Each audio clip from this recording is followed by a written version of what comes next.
கலியுகத் தெய்வமென்று கண்டோர்கள் சொன்னதை எண்ணிப் பார்த்திங்கு துதித்திடவே நான் நினைத்தேன். சொந்தமென்று வந்தமென்று தெய்வமே நீ என்று உன்னிடத்தில் மனம் பதித்து துதிக்கின்றேன். விந்தையது உலகமென்று என் மனதை நோக வைத்த காரியங்கள் பலவும் உண்டு. அத்தனையும் கடந்து வந்தேன். அன்னையே உன் திருவடியை சார்ந்து நின்றேன். பக்தியுடன் பாசத்துடன் பரிவுடனே உனை நம்பி துதிக்கின்றேன். பாராடும் நாயகியே, பகிர்ந்தளிக்கும் தேவியே, உன்னை பணிந்திங்கு துதிக்கின்றேன்.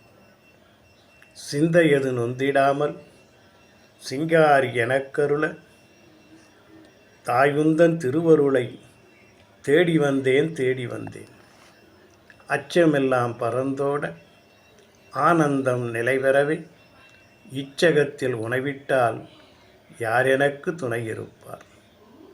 மாயவளும் நீதானே, எம்மை காப்பவளும் நீதானே, தூயவளே, துயர் தீர்ப்பவளே, தூமாவதி என்ற பெயர் பெற்றவளே, சாயை என்ற நீக்கி சங்கடத்தை நீ போக்கி சத்தியத்தை எனக்கு காட்டி நித்தமும் வழிநடத்தும் உத்தமியே தாழ்பணிந்தேன்.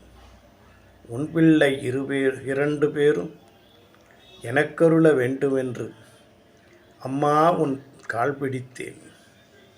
புவிதனிலே புத்தொளி பற்றிட உன் மகன் குலிகனோடு நீ எனக்கு ஆசி கூற என் மனமும் புத்தொளி பெற்றுவிடும், நம்பிக்கை பூத்துவிடும்.